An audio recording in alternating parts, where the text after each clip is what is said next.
Bien le bonjour à tous. On se retrouve aujourd'hui dans une vidéo crash test. Oui, c'est vrai, ça fait une éternité que je n'ai pas sorti de vidéo sur ce thème. Mais là, c'est du tout frais. J'avais absolument pas prévu de faire ce type de vidéo maintenant. Oui, les circonstances ont fait que, mais laissez-moi vous replacer tout ça dans le contexte, car je vais me situer et présenter les choses. J'étais en train de faire mes courses avec mon homme qui était en train de chercher des essuie-glaces. Oui, bon, il n'y a pas trop de rapport avec des feutres pour l'instant, mais ça va arriver, laissez-moi y venir.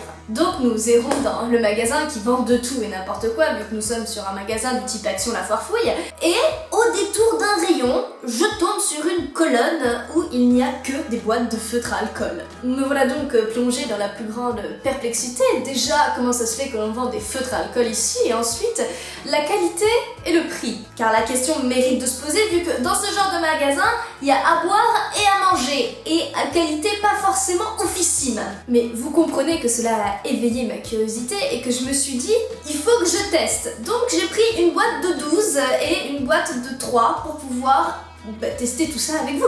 Et c'est ainsi que me voici devant vous aujourd'hui. Alors, à l'heure qu'il est, j'ai toujours pas testé ces fameux feutres. Nous allons donc découvrir tout ça ensemble. Je n'ai aucune idée de ce que ça vaut, même si je suis assez sceptique à l'idée de les utiliser et du résultat que ça va donner. Alors, voilà à quoi ressemble le packaging. Nous allons ouvrir tout ça ensemble parce que vous voyez, je l'ai toujours pas déballé. Juste avant, en termes de prix, on est à 99 centimes pour les 3 feutres à alcool, ce qui nous fait donc 33 centimes l'unité. Je suis toujours aussi perplexe. C'est sûr que contre un Pro Marker, sachant que l'unité est à plus de 2 €, avoir un feutre à alcool à 33 centimes, c'est sûr que c'est pas cher. Après, qu'est-ce que ça vaut? Je sais pas encore. Et pour ce qui est du pack de 12 feutres, il est à 3,99 centimes. J'ai acheté mes Pro Markers, où il y en avait 12 à l'intérieur aussi, à plus de, je vous dis pas de bêtises, je crois que j'en avais pour 26-27 €, quelque chose dans le genre. Eh bien, déballons tout ça. Alors, on va commencer par ça. Le tri sélectif, le carton d'un côté, le plastique de l'autre. Bien, ce qui nous donne ça.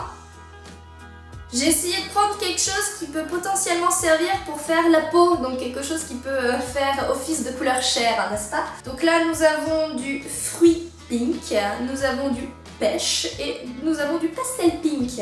Et notre petit packaging. Maintenant, comment je vais ouvrir cette merde? Si ça me gare, il y a un truc formidable qui s'appelle des ciseaux. Je vais rayer la boîte. J'ai rayé la boîte. Voilà ce que ça donne. Si j'ai envie de chipoter, ils ont pas tout mis du même côté. Et là, vous voyez, j'ai pris un bon petit lot. Alors, nous avons du bleu royal, du lilas pâle, du baby blue, du pâle blue light, bleu pâle, du pastel bleu, du bleu cobalt, de la lavande, du violet lumineux. Oula, la traduction va être compliquée. Phthalo blue, n'est-ce pas? Cerulean blue, ombre mauve. Ma foi, en avant gagnant. Bien, voici donc les fameux Twin Markers que je n'ai jamais testés, que nous allons donc découvrir ensemble aujourd'hui. Tel un feutre à alcool, il se présente donc avec 2 embouts, un embout fin et un embout beaucoup plus épais, un embout de marqueur. Je vous montre, en plus c'est bien, ils ont même mis l'écriture dessus et le côté fin et le côté plus épais de chaque côté.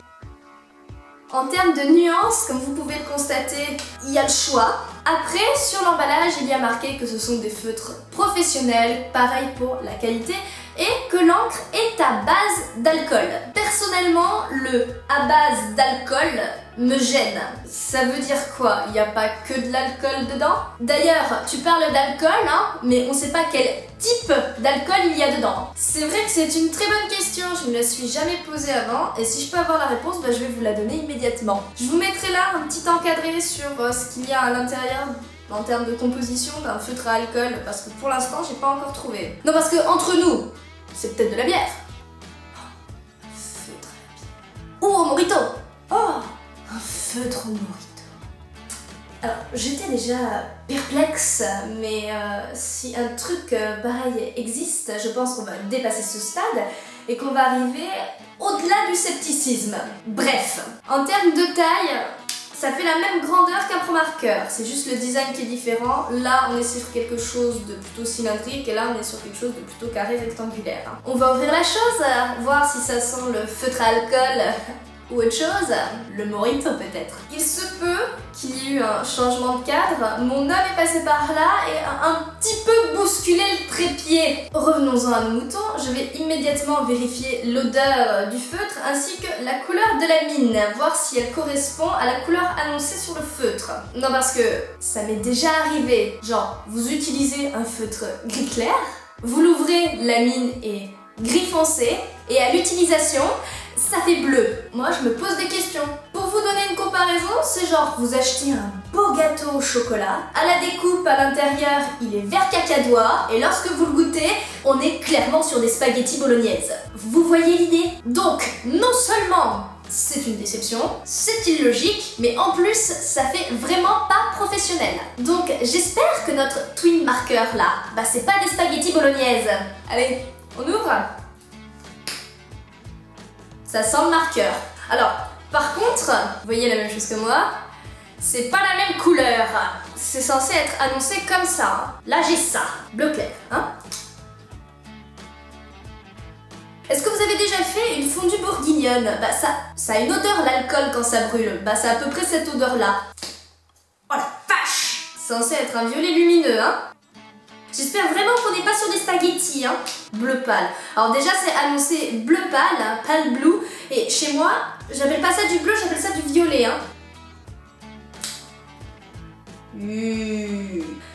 Ça correspond pas de masse. À première vue, ma perplexité reste la même. Au niveau de l'odeur, on est certes sur une odeur de feutre à alcool, mais assez différente de celle que je connais d'habitude. La couleur annoncée, elle est pas la même que sur le feutre. Là, par exemple, sur un pro-marqueur comme ça, il y a annoncé vert prairie.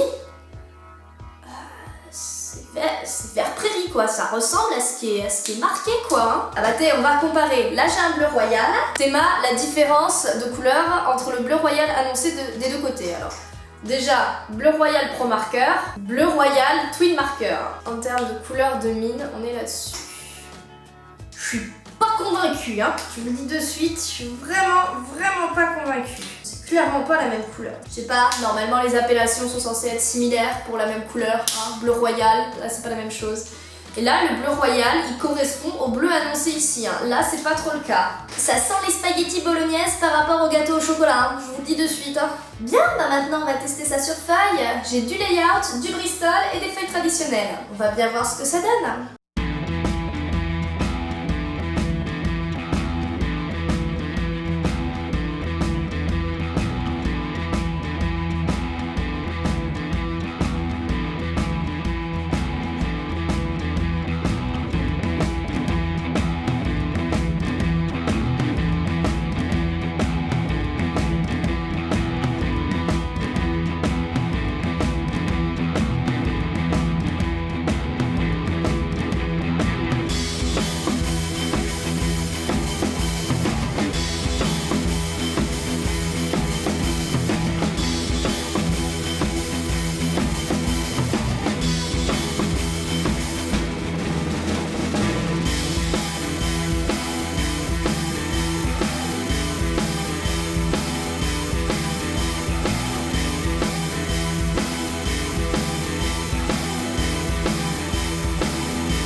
On se retrouve après avoir essayé et au vu de ma tête, je pense que vous avez peut-être une petite idée de ce qu'il en est. Coucou toi! Je m'excuse pour le changement de cadre et le changement de luminosité parce que le jour est en train de décliner, donc forcément ça se ressent. Ça va toi, t'es bien là, tu passes, tu fais ta vie. Donc eh bien, allons-y pour ce petit débrief. Alors j'ai essayé les twin markers sur 2 types de feuilles différentes, des traditionnels par exemple du papier à imprimante et du layout. J'ai pas voulu utiliser le Bristol juste pour le plaisir de consommer une feuille étant donné du résultat que ça donnait déjà sur le layout, donc je vais vous montrer tout ça. Voici les tests que j'ai effectués que vous pouvez voir sur le côté si la couleur correspondait au feutre. Alors, dans un premier temps, sur la plupart de ceux que j'ai fait, la réponse est non. Ça a un teint légèrement plus clair ou légèrement plus foncé pour certains et ça le devient en séchant. Par contre, c'est pas le cas pour tous. Il y a des couleurs qui ne correspondent absolument pas à la couleur qui est annoncée sur le feutre. Par exemple, le fruit quelque chose là, le fruit pink, je suis désolée, ça correspond pas du tout à la couleur qui est censée être plutôt une couleur de peau. Ça correspond pas du tout à une couleur de peau. Et il y a des trucs, ça ne correspond pas. Même là, quand je regarde, certes, il y en a en séchant, ça finit par correspondre, mais il y a d'autres trucs, ça marche pas. Je suis pas complètement convaincue. Donc on n'est pas sur des spaghettis bolognaises, mais on n'est pas non plus sur une franche réussite. Je vous avoue que de ce côté-là, je suis assez déçue. Je trouve pas ça cool qu'on me dise sur l'emballage que c'est une qualité professionnelle et des feux qui peuvent être utilisés de manière professionnelle.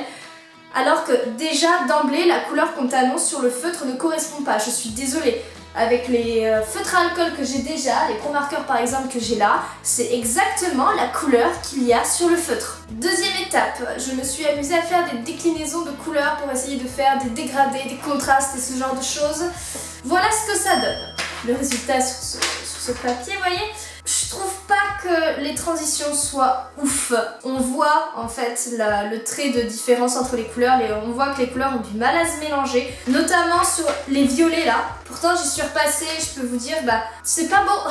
Même quand on essaye par exemple, là vous voyez, j'ai fait du rose avec un seul. Et en essayant que ça soit plus foncé d'un côté, en fait, ça s'est propagé absolument partout. Donc ça m'a pas fait de différence en fait entre le plus foncé et le plus clair de l'autre. Donc là-dessus, pareil sur les contrastes, je reste assez déçue en fait. Pour moi, c'est pas la qualité qu'on nous prétend avec par exemple d'autres feutres à alcool que j'ai quoi.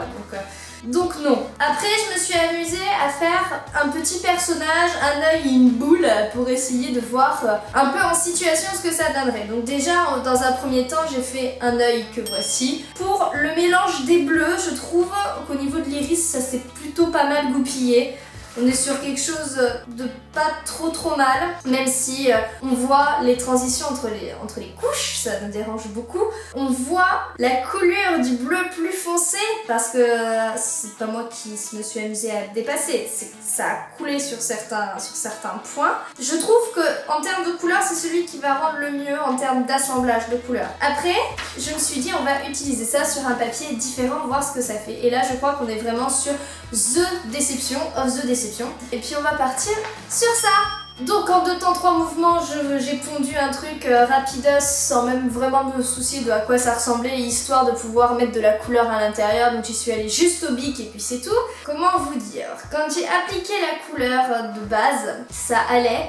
Mais alors, pour faire les ombrages, je vous jure, ça m'a jamais fait ça. Pour les ombrages, ça m'a fait un truc, mais immonde. Je sais pas si vous voyez ce que ça donne avec l'image à côté, mais en gros, on voit la démarcation alors que c'est la même couleur. C'est exactement la même couleur. Normalement, c'est censé se diffuser et pas avoir de marque particulière. Là, c'est la même couleur que j'ai fait plus foncé. Ça donne un truc. On voit toute la coulure en fait de l'ombrage et de la différence de couleur. Et on a l'impression que ça bave. Ça a vraiment, ouais, il y a vraiment un effet baveux. C'est pas cool du tout. Ça m'a fait ça pour la couleur de la peau, pour la langue, ça fait un effet baveux aussi. Pour le fond de la bouche, ça fait un effet baveux. Pour l'habit pareil, et à chaque fois j'ai repassé avec exactement la même couleur. Hein. Pour l'habit pareil, ça fait un effet baveux. Je me suis dit, ça vient peut-être de la feuille que j'utilise. Donc j'ai chopé 2 Pro marqueurs, un rouge et un marron. Le marron, il a pas fait baveux. Hein. Il a clairement pas fait baveux. Et je me suis dit, bon, je vais essayer avec du rose de reproduire exactement la même chose que ce que j'ai fait avec le marron. Vous voyez ce que ça donne? Avec le marron, on voit clairement les différences de contraste. Là où c'est le plus foncé, pareil, en plein milieu, j'ai fait un trait pour qu'on voit que ce soit plus foncé. Bah là, la couleur, elle s'est complètement diffusée à travers l'autre. Donc on voit pas de scission entre les deux.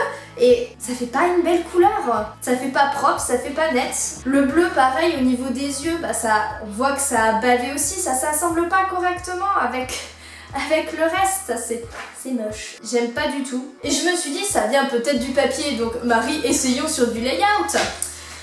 Donc je reproduis exactement le même petit personnage sur du layout que voici. Notre petit personnage aux yeux bleus et aux cheveux violets que nous allons nommer Pablo, si cela ne gêne personne, ça sera donc Pablo. Donc Pablo 1 n'était clairement pas réussi, Pablo 2, ça vient pas du papier.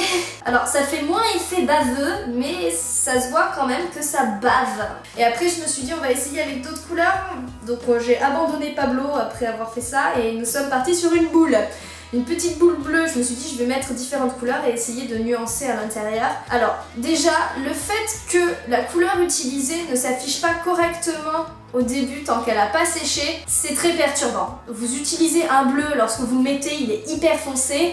Et juste après, quand il sèche, il est super clair.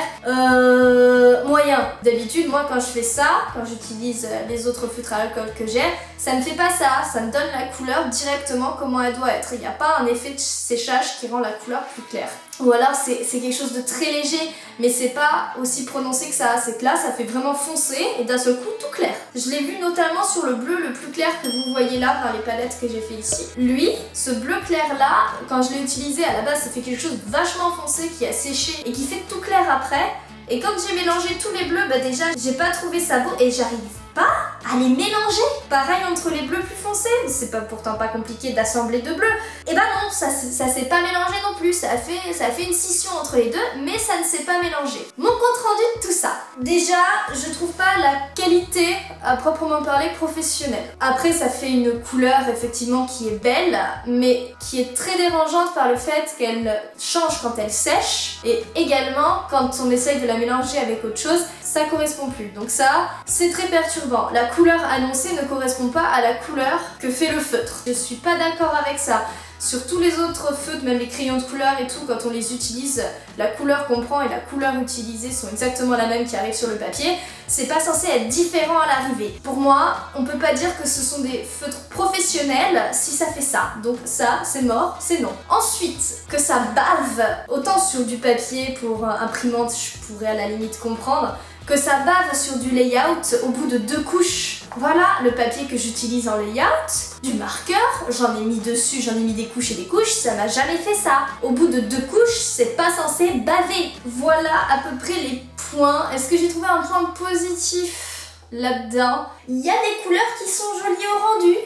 Et dire que c'est de la qualité professionnelle, personnellement, je dis non.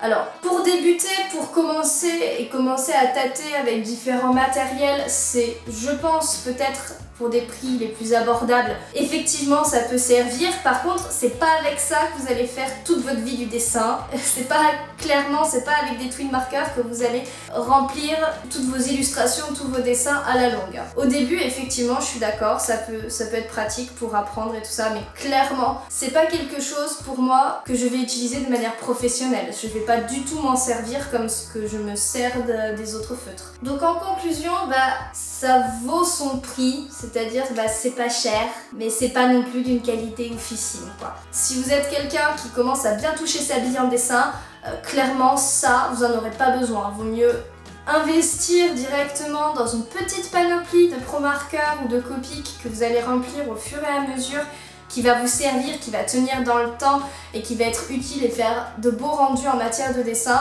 plutôt que attaquer avec des trucs comme ça. Bien, vous savez à présent ce que je pense des twin markers, dépannant mais pas ouf, j'en ferai pas mes dessins avec et je ne considère pas ça comme une qualité professionnelle quand on compare avec d'autres types de feutres à alcool.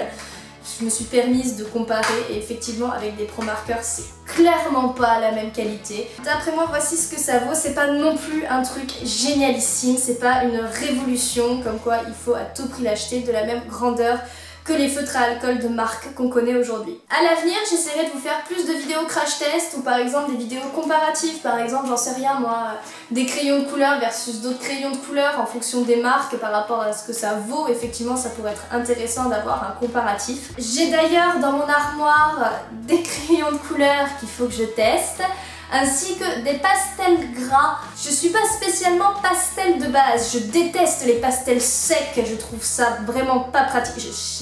J'aime pas la matière, j'aime pas en avoir sur les doigts, c'est un truc que j'aime pas. Les pastels gras, c'est différent, mais j'ai pas véritablement essayé, donc ça pourrait être une idée de crash test effectivement à faire. Des pastels gras, ou encore des crayons de couleur que je n'ai pas encore essayé. Donc il y a moyen de faire plein d'autres vidéos de ce genre. En attendant, n'hésitez pas à mettre un pouce en l'air ou à laisser un commentaire. N'oubliez pas de me suivre sur mes réseaux sociaux Facebook et Instagram sur lesquels je suis très active, les liens sont dans la description. Sur mon Instagram, vous pouvez voir tous mes nouveaux dessins ainsi qu'être informé de quand est-ce que mes vidéos sortent et plein d'autres petites choses. Sur ce, moi je vous dis à très bientôt dans une nouvelle vidéo. Ciao et dessinez bien!